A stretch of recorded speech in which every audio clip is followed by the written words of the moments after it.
I remember I used to say, oh, I don't care being a single mom, but seeing you with your kid, I'm like, girl, I'm gone. Do for you. But in this case, knowing that they will go the extra miles, if there's anything behind that, they will go for their kids. It makes you happy as a mom. But shout out to your husband. Yeah. Shout out to your husband. Wow. Really, especially coming from an African home, our parents barely talk about, their challenges, what they go through. Because knowing you, oh my God, how you are, how you always, put things according to how they.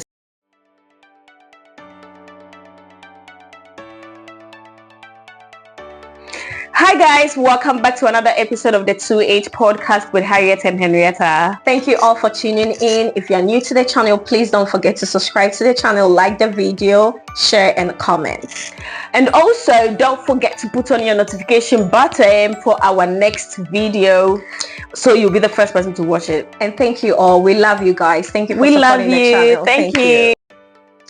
Yes, so girl, what have you been up to? Like, how are you feeling actually? How are you feeling? I feel good. I feel great. I'm really happy. I'm really feeling good. Like, I'm feeling good. Yeah, okay. I'm fine, girl. How about you? How you feeling? I'm doing great. Gone with the wind's fabulous, as they always say. Yeah, girl. Yeah. But I also wanted to know, like, what have you been up to this week? Like, anything special?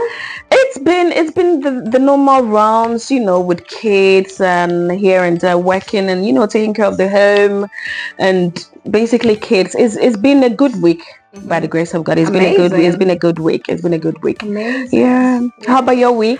Well, it's been very productive. It's been a lot to do, going to the gym, taking care of myself, working out. Well, I have been going to the gym basically from Monday to Friday, trying to lose the baby fat and all that. So I'm working hard. Yeah. But so just going to the gym, like I said, I've also been walking a lot, going for like 10,000 steps. Girls, I've been doing that. Amazing. It's so amazing. I'm proud of you. Yeah, need to lose the weight and so how has it been, like being a mom? Because I know you had your first child, but you've also had your second child as well. How has it been for you, like being a mom, being a mother? Well, motherhood is an amazing thing. It is really beautiful. I'm praying to God that God will bless every woman to experience that. Is really, really beautiful. Well, when I had Zania, when I had my first child with Zania, when I had her, it was more like I wasn't taking so much responsibilities. I would literally take Zania to my mom, want to be alone, from work. I'm so tired. I'm like, you know what? I'm tired. I want to be alone. So I would literally leave her to my mom. I was basically not doing as much as I'm doing now. Now I have two. I have a 9-month-old baby who needs me more. So I can really say that I've really grown. Amazing. I've really grown from Zania's time, like 5 years ago till today. It's been amazing. It's been amazing. With Zania, it was a lot of work for me. I felt like I wasn't really taking responsibilities. I wasn't ready. Not like I wasn't ready to have a baby. It was planned. Yes, it was really planned. But I just feel like not embracing motherhood. You understand? Exactly. I feel like it was a change. It was a big change. That's the word I was looking for. A very big change, So it came like boom. All of a sudden, it was just me and my husband. Now I have another person, another responsibility who that I had to, take really full care of. That's a lot. It was tough. So, but thank God I have my mom very close to me here. So my mom has been so helpful. Like God bless my mom. She's been so amazing. She's been taking care of Zania. She was taking care of Zania. Like literally, I would leave Zania to my mom like 2, 4, 3 days before I would go for her. And the aunties has been stepping up. I mean, please don't forget that the aunties has been supporting. Okay, we have been supporting. Sometimes she's lying, but I quite remember like you, even when you had Zania, I still did not felt like you were a mother. Because I just felt like you did everything as someone like, living on their own. They didn't have so much responsibility. Like, we literally, I remember when Zania was 7 months, we traveled to London with her. And it was one of the best experience.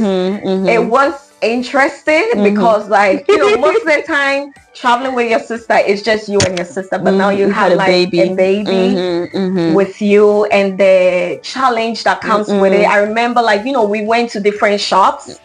She was crying, she was tired, you know, it was like it was a whole it was a lot. She was really tired. She couldn't take it at a point. Exactly. We'd had to stop what we were doing, buying and everything, just get to our hotel so she can sleep and then wake up and then we'd have to go back. It was a lot. It was a lot. It was a lot. It was a lot. Yeah, I can say it was a lot. But what can you tell us, you know, because I know now you being a mother of two and that's something I really want to say, like you're doing a great job. Thank you. You know, because being the last the last child of our parents or mom and dad, actually, you know, I didn't get to see someone who, you know, the pregnancy process, being a mother. I've always wanted my mom to have like a little, like, you know, someone after me, but it didn't happen. So I'm the last baby. Okay. And then, so seeing you like going through your pregnancy journey, what can you tell us? What was the change, like, you know, being like literally getting married and then getting pregnant and then having a baby, because I feel like pregnancy and then also having a baby is two different things. Change, you know, challenges that you go through. Yeah. The thing is, you know, when I got married in December and I got pregnant in January, and I didn't know like pregnancy was that hard. Mine was tough. I was literally going through it, or like I was sick, morning sickness, vomiting here and there. Like it was really tough. I was home for the first 4 to almost 5 months. Like, you know, I couldn't do anything. I couldn't be in the mix of people. I was just there. I was just there sleeping, like, you know, waking up, eating, vomiting. That was the routine. It was really tough. It was really tough. And then I had the baby. And then, so when I had a baby, it was like that change, you know, because... Can you give us more, like, how was your experience? Because I feel like most people go through everyone has different circumstances, different experience, but can you sort of give us like a pinpoint? Yes, because I'm a lady too, so I get you. I know, right? Well, when I had Zania, it was a C-section, unfortunately. Let me say, by the grace of God, my baby come out safe, sound and everything. It was a C-section. So when I came back from having the baby, we were stuck in the hospital for days, and then when we got home, I had pains, of course.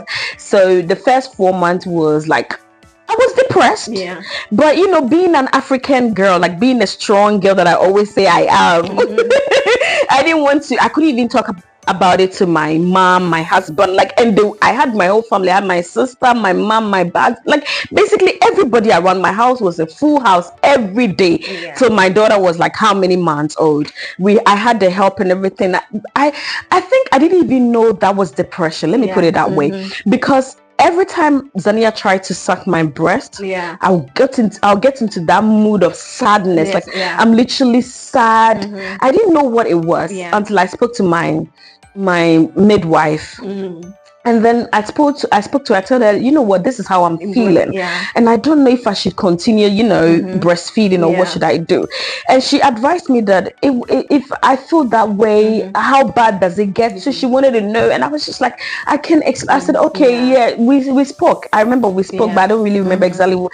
And I was like, she's not even getting me. What am I even talking about? Let me just do it my own way. So I started giving my daughter a formula, like, you know, giving her the non milk, so she could exactly, that's a Swedish word, but in English it's called formula. So that was what I was giving her. I totally stopped breastfeeding after three months. Initially I was doing both, and then I was like, you know what, I can do this. So I stopped. As long as she was okay, they said it was okay for her to take the formula. I really did the formula. And then I had people, the funny part of it all was like, I had people asking me all the time, oh wow, how you are strong, you are out, like, you know, you just that normal girl again, you are back to normal. And the thing is, I didn't really let motherhood take over me, as in make me put me in a corner.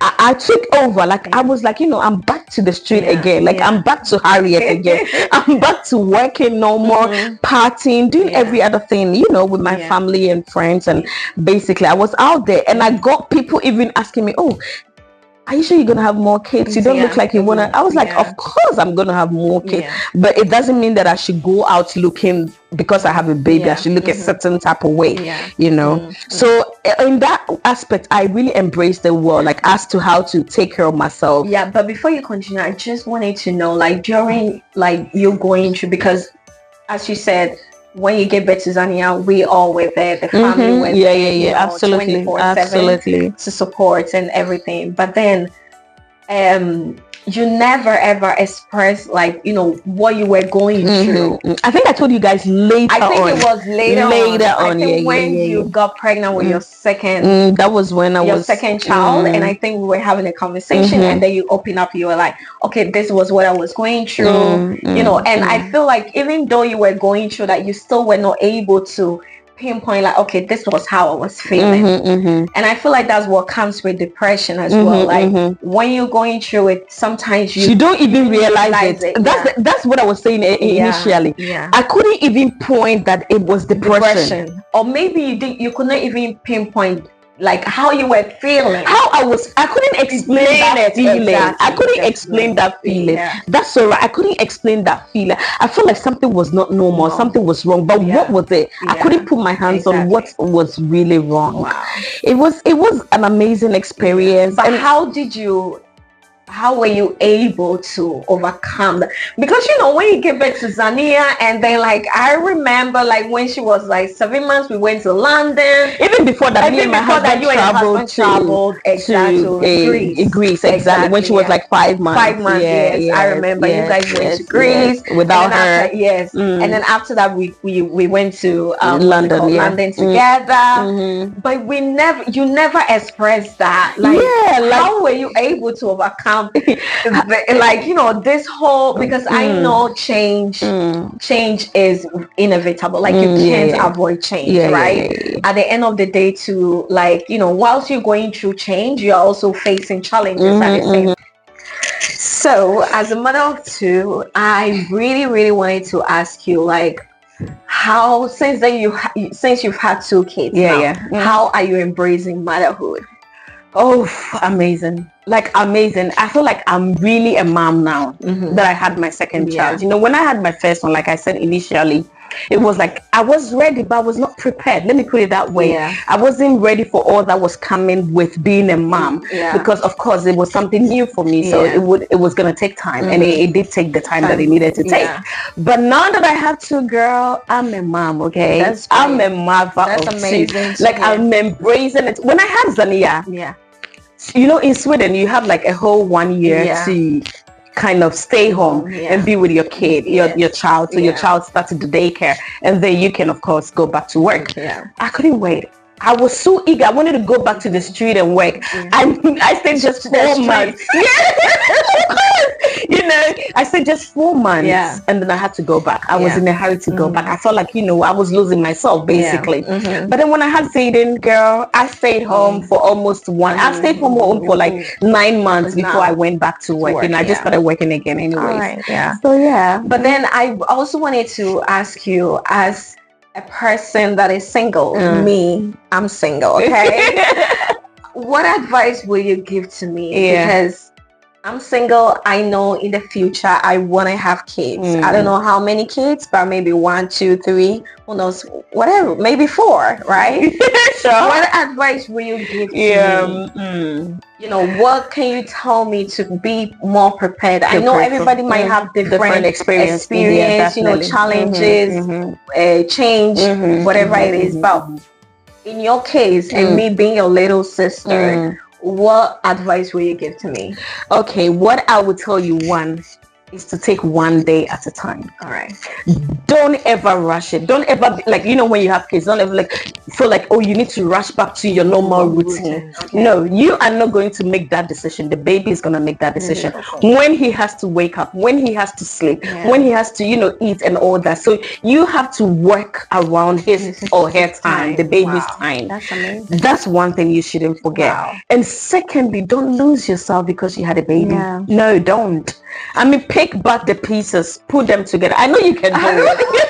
I really know you can. Girl, I know you are strong and you can do it. Motherhood is a whole lot. A whole lot. But girl, don't let it ever change you. Of course, embrace being a mom. It's a beautiful thing. Like, I mean, if I had my ways, I would have want to have 5-6 more. Well, kids. then you. I don't know if my husband is part of this team. Probably a husband might want to be part of the football team. I don't know, but if I had my ways, I would have had. But we live in this new world that we live in. This 21st century is like things are expensive, really different. Yeah. So you don't want to put, and of course, the quality is very important to me. I want to give my kids the quality life. What I didn't have, that's what I want to give them. So I don't want to have too much where I can't afford. Yes. I want to be able to give them what they want. Yeah. In fact, what they need and what they want. Yeah. That's what I want to give them. Amazing. So they wouldn't lack anything in life. Yeah. So I mean, girl, I know you can do it. I know you can do it even better. I mean,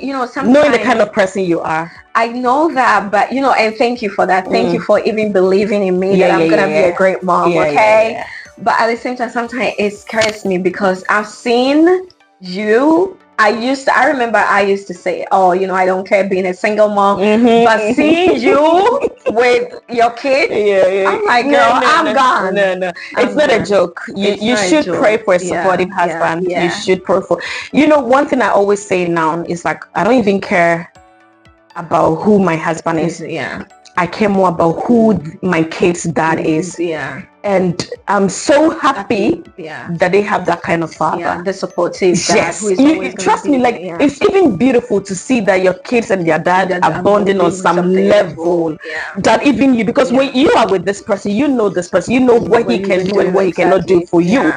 But in this case, knowing that they will go the extra miles, if there's anything behind that, they will go for their kids. It makes you happy as a mom. That's really good. Yeah. It makes you, so it's very important. Well, shout out to your husband. Yeah.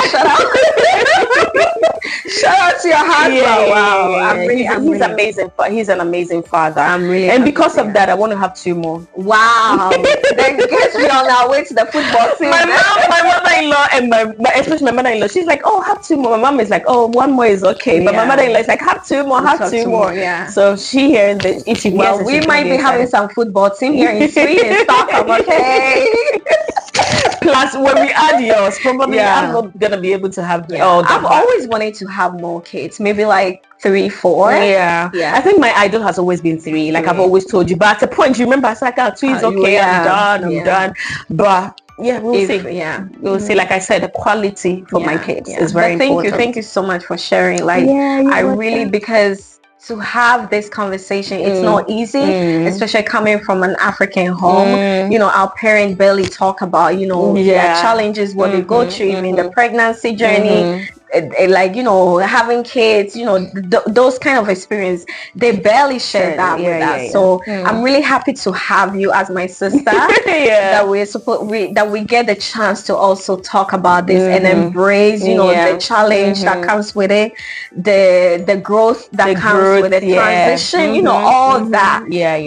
So and I would say this, I would take this opportunity to let you know how proud I am of you. Like you are doing amazing. Thank you so much. I appreciate that. Thank you. And I really believe that when it's your time, you will even do better, because knowing you, oh my God, how you are, how you always put things according to how they're supposed. I believe that you're gonna be, and I know that you're gonna be a very good. And in fact, she's gonna be there to support me. Of course. See how you are even with your niece and your nephew. That even shows that. I mean, girl, you do this. Thank you so much. It's always good to have a lovely sister like her. Okay.